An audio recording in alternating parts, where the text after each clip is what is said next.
¿Qué hace que una persona pulse el botón de play?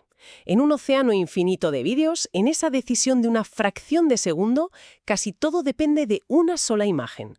Todos lo hemos hecho. Pasas minutos navegando y de repente una imagen te atrapa. No sabes muy bien por qué, pero haces clic. Hola y bienvenidos. Hoy vamos a investigar la ciencia que hay detrás de ese impulso. Tenemos sobre la mesa un estudio fascinante que intenta, enseñar a una máquina a hacer algo muy humano, encontrar esa miniatura de vídeo perfecta. Vamos a desgranar cómo una IA puede aprender a tener ese instinto visual. Exacto. Y el reto es enorme, ¿eh? No se trata solo de encontrar un fotograma nítido o con colores vivos. El objetivo es que una inteligencia artificial entienda la esencia, el argumento de un vídeo, y lo resuma en una única imagen. Una imagen que no solo represente el contenido, sino que además te obligue a hacer clic. Es, digamos, enseñar a un algoritmo a tener buen gusto y olfato narrativo. Exploraremos cómo funciona esta tecnología, que es que combina imágenes, texto y hasta sonido. A primera vista, el enfoque me parece brillante, casi como darle sentidos a la máquina. Y esa es la clave.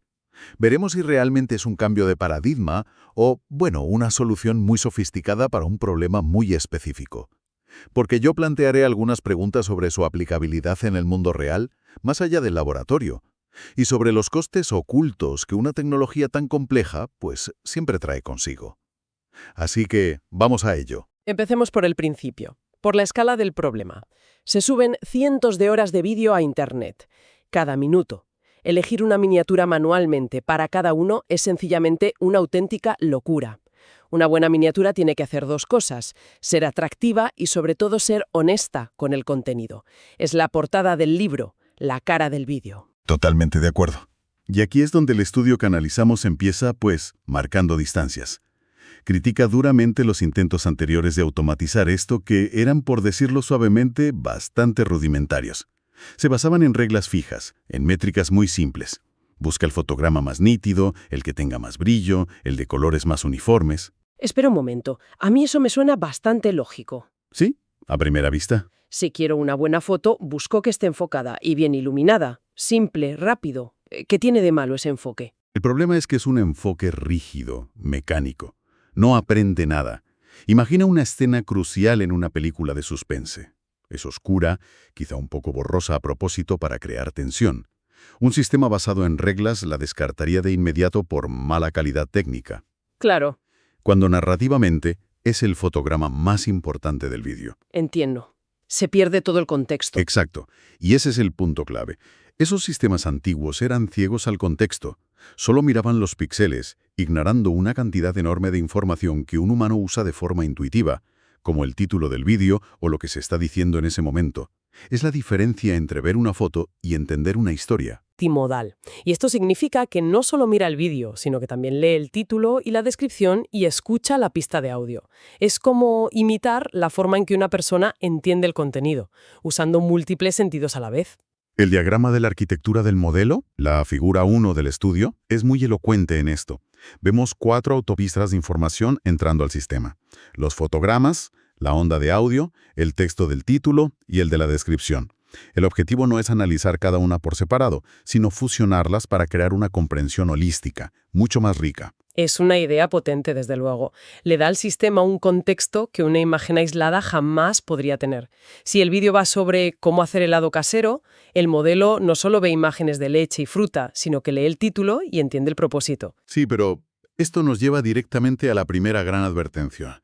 El propio estudio admite que usaron un conjunto de datos de Yahoo donde los metadatos, títulos, descripciones eran limpios y relevantes.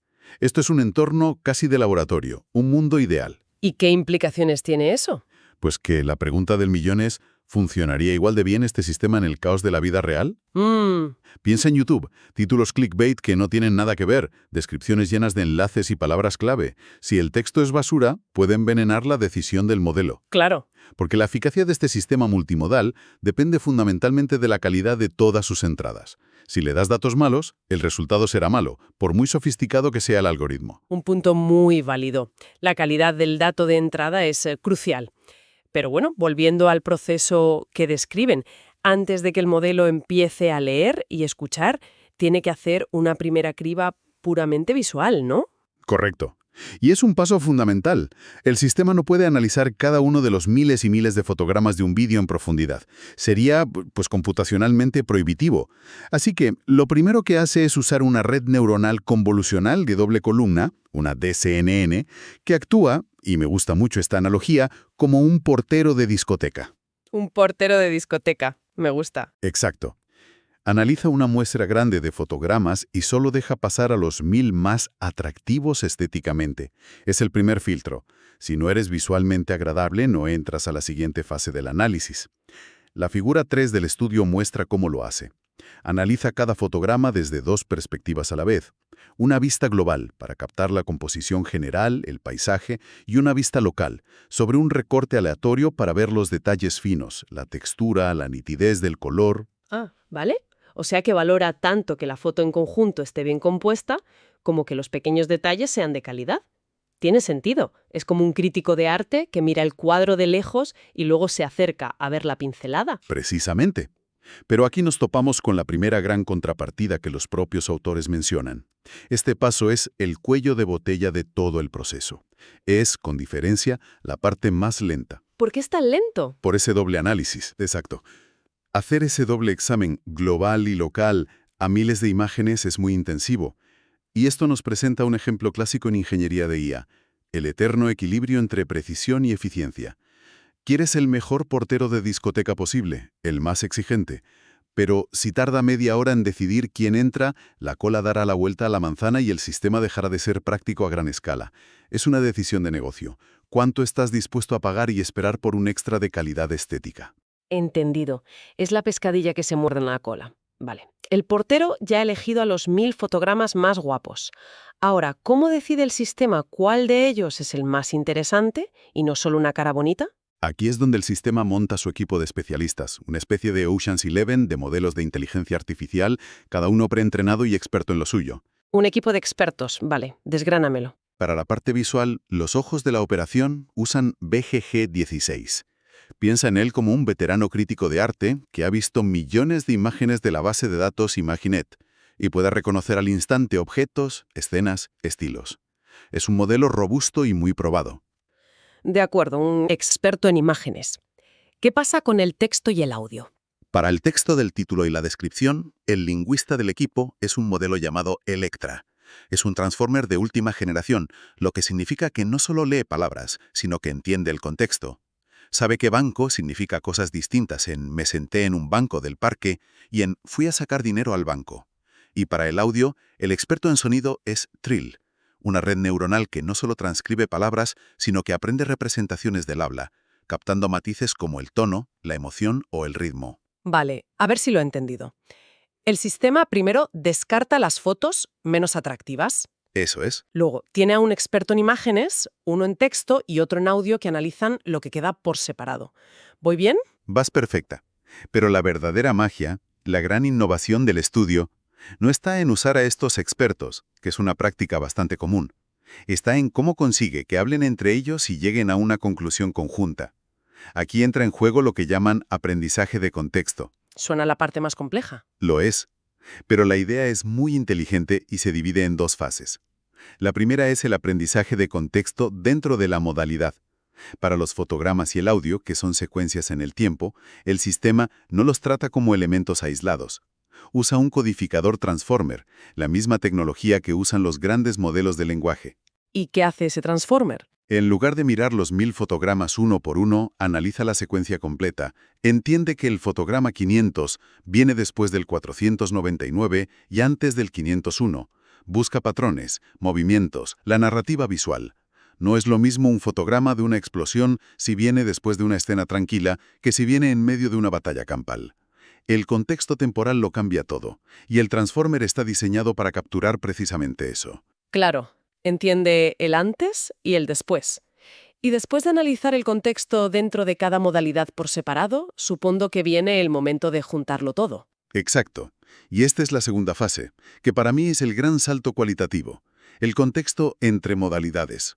Para esto, utilizan una capa neuronal especial que llaman Context Gating, o compuerta de contexto. Y aquí es donde volvemos a necesitar una buena analogía. ¿Qué hace exactamente esa compuerta? La mejor analogía es una mesa de mezclas de un estudio de sonido. El modelo aprende, para cada vídeo concreto, a subir el volumen de la modalidad más importante y a bajarlo en las menos relevantes. Ah, entiendo.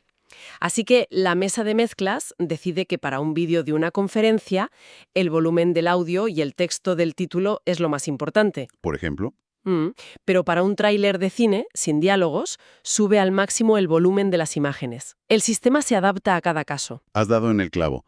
No trata toda la información por igual. El sistema decide dinámicamente qué sentido, vista, oído o lectura, es más relevante para entender la esencia de ese vídeo en particular. Es un sistema que se adapta, que pondera, que no aplica una fórmula única para todos. Vale, es un proceso increíblemente sofisticado. Después de todo este análisis de combinar la vista, el texto y el sonido, y de que esa mesa de mezclas decida qué es lo más importante, ¿cómo se toma la decisión final? ¿Simplemente elige un fotograma? No, y ese es otro detalle elegante del diseño. El sistema no elige un fotograma directamente. Lo que hace es generar un vector matemático, una especie de huella digital numérica que representa la miniatura ideal para ese vídeo según todo lo que ha aprendido. Es una construcción abstracta. Una miniatura ideal que no existe en la realidad. Exacto. Y una vez que tiene esa miniatura perfecta en forma de números, el proceso es muy simple. Compara ese vector ideal con los vectores de los 1000 fotogramas candidatos que pasaron el filtro del portero de discoteca. Ujú. Y selecciona el que más se le parece, el que tiene la menor distancia matemática. Elige al candidato del mundo real que mejor encarna su ideal abstracto. Y llegamos al momento de la verdad, los resultados. Tanta complejidad, tanto especialista, tanta mesa de mezclas, ¿funciona tan bien como suena en el papel? Pues los resultados son muy reveladores. El estudio lo compara con el mejor modelo anterior que tenían como referencia, uno de Song et al. La tabla 3 del documento es la clave. Muestra la precisión. Cuando el margen de error permitido es muy bajo, es decir, cuando buscas que el fotograma elegido por la IA sea casi exacto al que eligió un humano, un umbral que llaman tita de 500, el nuevo modelo es un 74,3% más preciso que el anterior. Un 74,3% es una mejora salvaje. Eso significa que es muchísimo mejor encontrando el fotograma exacto o uno prácticamente idéntico. No se conforma con uno parecido, va directo al clavo. Sí, demuestra una comprensión mucho más profunda y precisa, y esto nos dice algo fundamental sobre la IA en general. El contexto no es un simple añadido, es un multiplicador de rendimiento. Demuestra que es más eficaz construir un modelo que entiende el mundo de forma más humana que simplemente darle más y más datos a un modelo antiguo y simple. Pero, ¿qué pasa cuando no se necesita tanta precisión? Esa es la parte interesante. A medida que aumenta la tolerancia al error, es decir, si nos conformamos con una miniatura suficientemente buena, un umbral Z de 1000, la diferencia de rendimiento se reduce drásticamente a solo un 7,8%. Ah, Esto nos dice que el modelo antiguo no era malo encontrando una imagen representativa en general, pero era mucho menos hábil para dar en la diana con la mejor opción posible. Era bueno, este es excelente. la 4, que a mí me parece el más alucinante de todos. Hicieron un experimento entrenando el modelo con muchísimos menos datos. Cierto, es un resultado impresionante. Entrenaron este nuevo modelo con solo el 64% de los datos que usó el modelo antiguo, 700 videos en lugar de 1100. Y aún así, con muchos menos ejemplos de los que aprender, en ciertas condiciones, logró superar al modelo antiguo. ¿Qué nos dice eso? ¿Que es un alumno más listo? Nos dice que es un alumno mucho más eficiente. Su arquitectura multimodal, que combina diferentes sentidos, le permite extraer mucho más valor de cada ejemplo. No necesita ver 1000 videos de perros para entender lo que es un perro, porque también puede leer la palabra perro y escuchar un ladrido. Aprende más rápido y con menos datos. Pero aquí de nuevo es donde vuelve la pregunta crítica que se haría una plataforma como YouTube o Netflix. La pregunta del negocio. La pregunta del negocio. Esa precisión extra del 74% en el mejor de los casos, ¿justifica la enorme complejidad y el mayor coste computacional? Sobre todo de ese primer filtro estético que ya dijimos que es tan lento. La respuesta no es obvia. ¿Prefieren la miniatura perfecta, aunque tarde más y cueste más procesarla?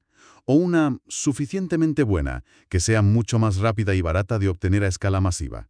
Es el mismo dilema de siempre, calidad versus coste y velocidad. Ok, vamos a recapitular. ¿Qué significa todo esto? Hemos analizado un sistema que abandona las reglas simples de brillo y nitidez y se acerca a una comprensión casi humana, combinando vista, texto y sonido para resolver un problema real a una escala gigantesca. Es un modelo más inteligente, más contextual y, como acabamos de ver, increíblemente eficiente en su aprendizaje. Y al mismo tiempo, hemos visto que este estudio es un microcosmos de las grandes tendencias y desafíos de la IA actual. Por un lado, el paso inevitable de sistemas basados en reglas a modelos que aprenden el contexto a partir de los datos. Pero por otro, nos muestra que no hay soluciones mágicas. Siempre hay que hacer equilibrios, precisión contra velocidad, complejidad contra coste. Y nos recuerda la dependencia absoluta de tener datos de alta calidad. Sin buenos títulos y audios limpios, este modelo tan sofisticado no funcionaría tan bien. No es magia, es ingeniería con sus compromisos. Una última cosa. Todo el estudio se centra en seleccionar un fotograma que ya existe en el vídeo. En el fondo, es una tarea de clasificación muy avanzada. Pero pensando a futuro, ¿cuál es el siguiente paso lógico? Esa es la pregunta que se queda flotando en el aire y que abre la puerta a lo que viene. Veremos pronto una IA que no solo seleccione, sino que genere una miniatura completamente nueva desde cero. Una que, por ejemplo, tome la cara del protagonista del fotograma A, el fondo espectacular del fotograma B, y cree una composición perfecta que nunca existió. O que vaya un paso más allá. Exacto. Imagina una IA que crea una imagen representativa basándose únicamente en el título y la transcripción del audio, sin necesidad de ver ni un solo fotograma. Y esto nos lleva a una reflexión final.